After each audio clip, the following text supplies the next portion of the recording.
ರೈತ ಬಾಂಧವರೆಲ್ಲರಿಗೂ ನಮಸ್ಕಾರಗಳು. ಕರ್ನಾಟಕ ಮಾರುಕಟ್ಟೆಯ ಭತ್ತ ರೇಟು ಯಾವ ಮಾರುಕಟ್ಟೆಯಲ್ಲಿ ಎಷ್ಟಿದೆ? ತುಂಬ ಸ್ನೇಹಿತರು ಚಾನಲನ್ನು ಸಬ್ಸ್ಕ್ರೈಬ್ ಮಾಡಿದೆ ವಿಡಿಯೋವನ್ನು ನೋಡ್ತಾ ಇದ್ದರೆ ದಯವಿಟ್ಟು ಚಾನಲನ್ನು ಸಬ್ಸ್ಕ್ರೈಬ್ ಮಾಡಿಕೊಳ್ಳಿ, ವಿಡಿಯೋವನ್ನು ಲೈಕ್ ಮಾಡಿ ಮತ್ತು ಶೇರ್ ಮಾಡಿ. ಭತ್ತದ ಬೆಲೆಗಳ ವಿವರಣೆ ದಿನಾಂಕ 17 ಏಪ್ರಿಲ್ 2025. ಗಂಗಾವತಿ ಮಾರುಕಟ್ಟೆಯಲ್ಲಿ ಕಾವೇರಿ ಸೋನಾ ಭತ್ತ 6,753 ಚೀಲ ಟೆಂಡರ್ ಆಗಿದೆ. ಕಡಿಮೆ ಬೆಲೆ 1,800, ಹೆಚ್ಚಿನ ಬೆಲೆ 2,152, ಮಧ್ಯಸ್ಥ ಬೆಲೆ 2,027.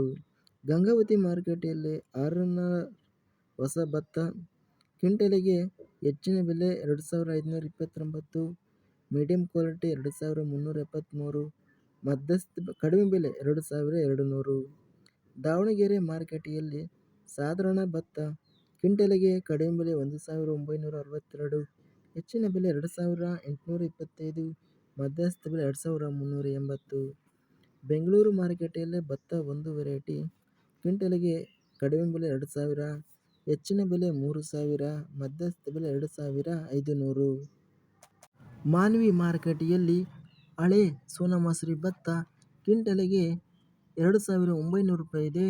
ಮಾನ್ವಿ ಮಾರುಕಟ್ಟೆಯಲ್ಲಿ ಹೊಸ ಸೋನಾಮಸೂರಿ ಭತ್ತ 3,228 ಚೀಲ ಟೆಂಡರ್ ಆಗಿದೆ. ಮೀಡಿಯಂ ಕ್ವಾಲಿಟಿ ಕಡಿಮೆ ಬೆಲೆ 1,930, ಹೆಚ್ಚಿನ ಬೆಲೆ 2,400. ಶಿವಮೊಗ್ಗ ಮಾರುಕಟ್ಟೆಯಲ್ಲಿ ಉತ್ತಮ ವೆರೈಟಿ ಭತ್ತ ಕ್ವಿಂಟಲಿಗೆ 2,400 ರೂಪಾಯಿ ಇದೆ. ಇನ್ನು ದಪ್ಪದ ವೆರೈಟಿ ಭತ್ತ 2,300 ರೂಪಾಯಿ ಕಡಿಮೆ ಬೆಲೆ ಇದೆ. ಇನ್ನು ಸಾಧಾರಣ ಭತ್ತ ಮತ್ತು ಭತ್ತ ಸೋನಾ ವೆರೈಟಿ ಸಿಂಧನೂರು ಮಾರುಕಟ್ಟೆಯಲ್ಲಿ 1,070 ಚೀಲ ಟೆಂಡರ್ ಆಗಿದೆ. ಕಡಿಮೆ ಬೆಲೆ 1,800, ಹೆಚ್ಚಿನ ಬೆಲೆ 2,142.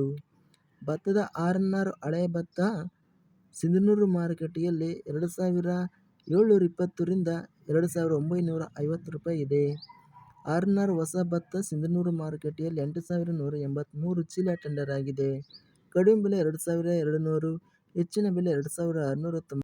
ಸೋಮವಾರಪೇಟೆ ಮಾರುಕಟ್ಟೆಯಲ್ಲಿ ಭತ್ತ 2,300 ರೂಪಾಯಿ ಇದೆ. ಹಳಿಯಾಳ ಮಾರುಕಟ್ಟೆಯಲ್ಲಿ ಭತ್ತ 1,148 ಚೀಲ ಟೆಂಡರ್ ಆಗಿದೆ.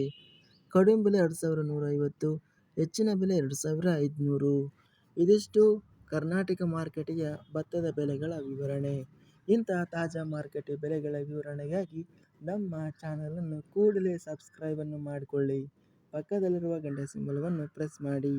ಹೀಗೆ ಮಾಡಿದರೆ ನಾವು ಅಪ್ಲೋಡ್ ಮಾಡುವ ಪ್ರತಿ ವಿಡಿಯೋಸ್ ನೋಟಿಫಿಕೇಷನ್ ಆಗುತ್ತವೆ. ಈ ವಿಡಿಯೋವನ್ನು ಲೈಕ್ ಮಾಡಿ, ಸ್ನೇಹಿತರಿಗೆ ಮತ್ತು ರೈತ ಬಾಂಧವರಿಗೆ ವಿಡಿಯೋವನ್ನು ಶೇರ್ ಮಾಡಿ. ಧನ್ಯವಾದಗಳು. ಜೈ ಜವಾನ್ ಜೈ ಕಿಸಾನ್.